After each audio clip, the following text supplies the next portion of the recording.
Hello, everyone. This is Criminal Profiler Pat Brown, and this is Dear Profiler Pat. This is where you send your questions in to me, ask for advice. I give some advice, and I hope it helps. If you'd like to do that, please do send me an email to Dear Profiler Pat at profilerpatbrown at gmail.com. So, and I will keep you anonymous when I answer the question. And I also try to make sure that when I answer your question, I help other people as well so that it serves a good purpose. Anyway, if you're new to the channel, please do like and subscribe. All right, to the question. And we've either been there or we might be there again. And it is a difficult thing to handle. How do we deal with taking children on planes, trains, and buses? Now we can handle if we're just in our own car, we're taking our children or grandchildren or nieces, nephews, whatever, and they're acting like little monsters. We're the only ones that suffer, and we're the only ones that know. But if you go on a public conveyance and you have those children with you, babies, toddlers, whatever, whiny teens, other people get affected.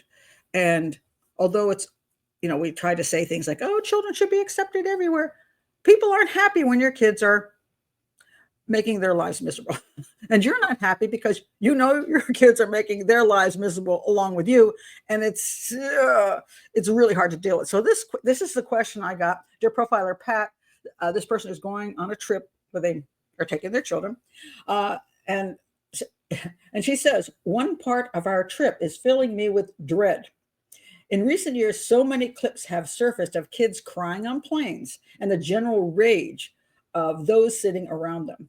Lots of talk online about how children shouldn't be allowed on planes, etc. But I need to take my kids on this trip because this trip is not like just a little getaway where you maybe could leave the kids at home with grandma and grandpa and you could go off for a week or something. This is where your kids have to go with you because you're going to be staying in a location for months. You need your kids need you. So she says, I need to take my kids on this trip. And them being so young, one is 1 year old and one is 4 years old. I cannot predict how they will react to their first flight. And you can't predict how they're going to react to their second flight, their third flight. Believe me. Should I feel terrible if my kids cry all the way through the flight? Well, you probably should, and you probably will. I mean, it's just you're going to feel terrible if that happens because you just know the atmosphere is being made incredibly unpleasant by your own children. Should I buy our seat neighbors earbuds and tissues? Lots of laughs. In some ways, yes, you should do that. Okay. You're in a tricky situation. Every parent or grandparent is. And recently there was an interesting story about a grandmother who was on a Chinese Airlines. And the toddler or the age a little bit sketchy, 1 or 2 years old, wouldn't shut up and was crying and shrieking and making everybody miserable. And the poor grandmother was losing her mind. So these two ladies came up and said, look, we'll help you out. We'll take her into the bathroom and we'll educate her. We'll sit there and say, okay, you need to calm down so you can go back out to be with your grandma. And it worked like a charm, actually. You can't be screaming out there. Sometimes children just need to know what they can't do and can't get away with. And they told her that, and she shut up. They took her back out, and everything was great, except that it became a big, huge news story, and the airlines, all kinds of things happened. Oh, the women kidnapped this child. This is not the way you should do things. Originally, they made it sound like the grandmother didn't even agree, but the grandmother's like, yeah, see if you can shut her up. Was it the right thing to do because the child was taken into a space with people she didn't know? Maybe grandma should have done that herself. Just take her back there and say, look, we're going to sit here and nobody will be able to use the bathroom until you quiet down. But these are tricky things. And here you are getting on a plane with a 1 year old and a 4 year old. Okay. How does one deal with that? And I have traveled with my children. I have. I took one trip from California to Virginia with my 1 year old daughter. And on a Greyhound bus. It was 3 days, 4 days. I have a long way. I actually wrote a book, a little story about it you can find if you go to my Amazon page. It's called Me, Abe, and Greyhound You, because not only did I was dressed in this cute little sundress, I was 25, 24, and I had my little baby, and I had a formula bag with me, and I got every time I got off the bus, I took the formula bag with me, and took it into the restaurant, came back out, and put it down by the heater. And after about I guess 24 hours or so, in the middle of the night, the guy across me goes, "Hey, lady, young lady, I want to know what's in that formula bag because you're nursing your baby, and you're not using the formula bag for formula. What's in the bag?" I think he was hoping there were drugs like weed or something. And I said, "You want to see it?" He goes, "Yeah." And I opened it up, and he goes, "Oh my God," because there was an iguana in there. I was bringing my iguana back home, and he was cold, so he wouldn't like move around much so I had him in there. It was a fairly large iguana, not huge, but anyway, so I carried the iguana back with me. And my daughter was calm during that whole trip. And I'll tell you why, because she was glued to my boob the entire time. She was a big nurser. She nursed and nursed. And every time she got uncomfortable, she could nurse again. And nursing is one of the top ways to keep a baby quiet. Works way better than a bottle or a pacifier. Something about breasts, which little babies love for some odd reason. They love that container. And it's very useful. And so somehow I made it through days on that bus with this little kid. And because she was, for most part, quiet, because she was nursing all the time. And then we got off the bus, and that was an opportunity for her to take her by the hand. She could walk around a little bit in the, whatever we did out there. And I had a lot of little baby toys to keep her amused when she wasn't nursing. It went pretty well. So nursing to me is the number one thing you can do if you're a mom with a baby. After that, obviously I never used bottles in my life with my children, so I really am not much of an expert on that. I tried to use bottles with my granddaughter when I watched her, but she did not love that container. So she waited for her mom to come home with the boobs. And therefore, my daughter expressed a ton of milk that all went to the children's hospital because my granddaughter wouldn't touch it, which made my life miserable because she cried because she didn't have anything to drink. So she's 11 now, so she survived. Anyway, so obviously, if you have a baby, you're going to have to figure out how to, as best you can, keep that child comfortable and distracted. And of course, there is the issue of going up and down and the ear problems and all of that, which I don't think you could do that much about. I would say, I think people are pretty, they might look at you at horror when you come with the children and they're like, "Oh my God, no, don't sit next to us. Please don't sit next to us," which they're going to say on a plane. That the takeoff and landing may not go well. I don't care. It's just difficult. It's the difficult time. Unless you have a child old enough to look out a window and say, "Oh my God, that's really cool." With a young child, it can be frightening for them and it can be painful for them. And so my recommendation is, first of all, having some respect for your seatmates and people around you, and say to them, because there's nothing wrong with just opening yourself up to them to some extent where they know where you're coming from, that you actually give a crap about them. Because I've been around people with their kids and they think their kids have the right to do anything. And they don't care whether their kids are loud, obnoxious, kick the crap out of your seat for the entire trip. If you actually turn around and say, "Excuse me, that kind of person is the ones that bring a lot of anger toward parents and grandparents bringing children on planes, because they don't care about other people. And they don't care what their child does. They let them have free reign to act in any abysmal way possible.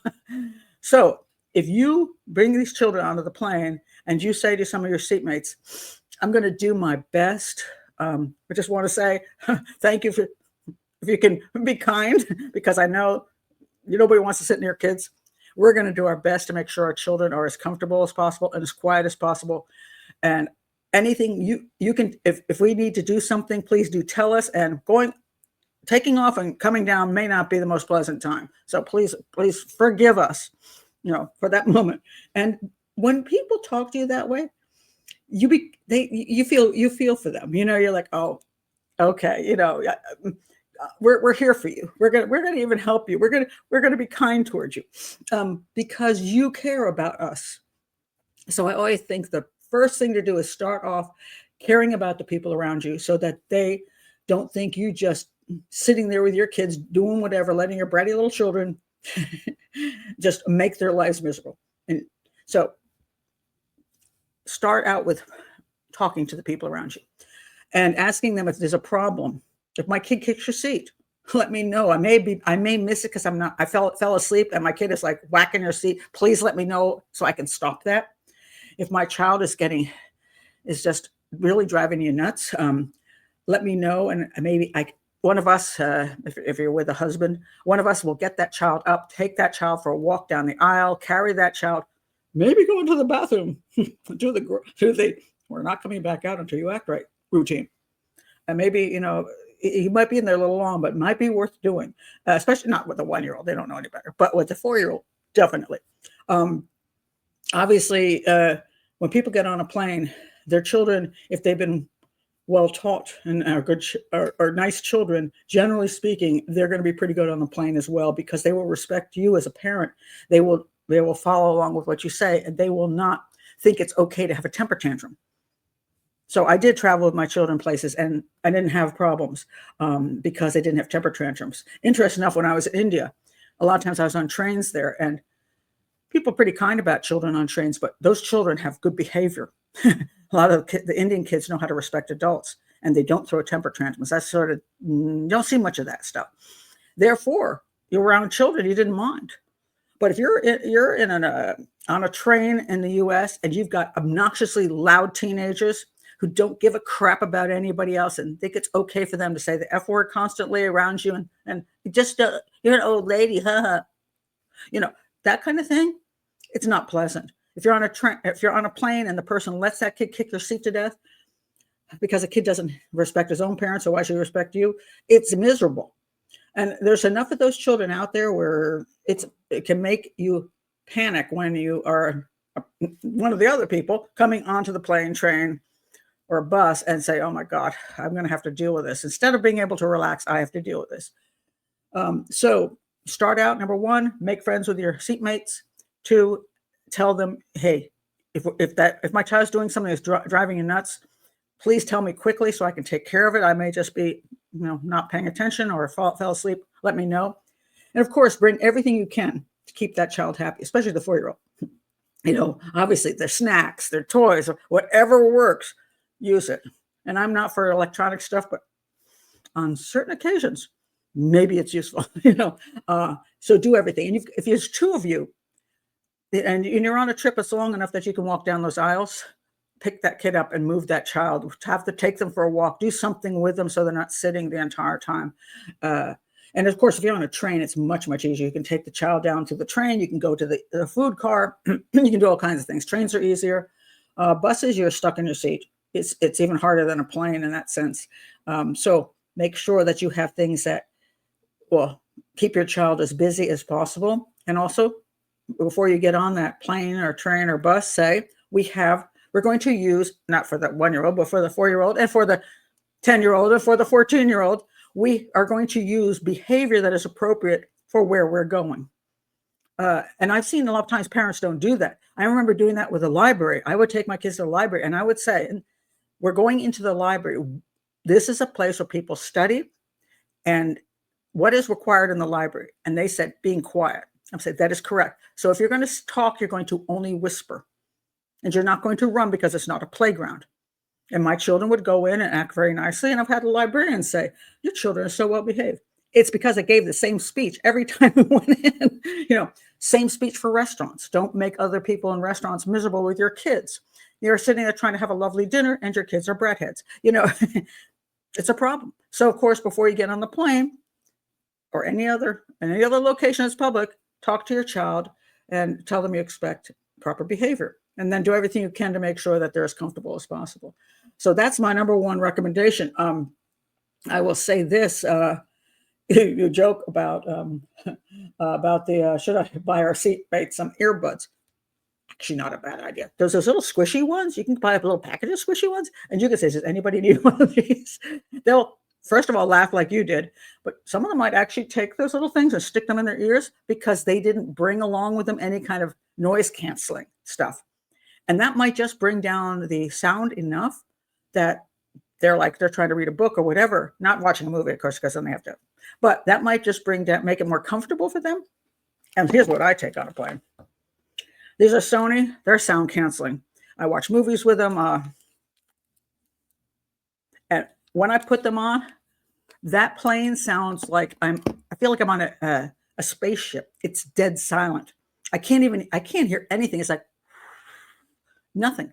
Sometimes the flight attendant will come by to give me food and something, and she'll say, what would you like? And I don't even hear her. And somebody will go, and I'll go, oh, and I have to take them off because I didn't know she said anything. They are fantastic. They're not that cheap. They're like, I think a couple $100. So, but they've been worth everything. So I take those with me on planes, and I don't hear anybody. If I don't want to talk to somebody and spend time, have a chat with them, I will hear nothing. I will not hear your kid. Your kid could be screaming up a storm next to me, and I can't hear that kid at all. It's great. If he's kicking my seat, we got an issue. I can't stop that. But that's sound canceling. So, or could you and your husband could bring the sound canceling ones, and then you could put them on your head, and then you won't hear your kids screaming, and you won't notice that everybody else is miserable. You could do that too. But there are ways that people who travel do understand. The more people travel, the more they know there's things they can do to make their own selves comfortable. So therefore, I say I don't have a problem, particularly with kids crying and screaming on planes, because I have noise canceling headphones, and that would be true for wherever I'm at. I could be on a bus or train, doesn't matter. Can't hear your kids if I don't want to. But most people don't carry those, and therefore they do hear. And so, yeah, you have to deal with them. And so these are some of the suggestions I have to how to make it more pleasant for yourself and for the other people. And I'll say one more time before I quit.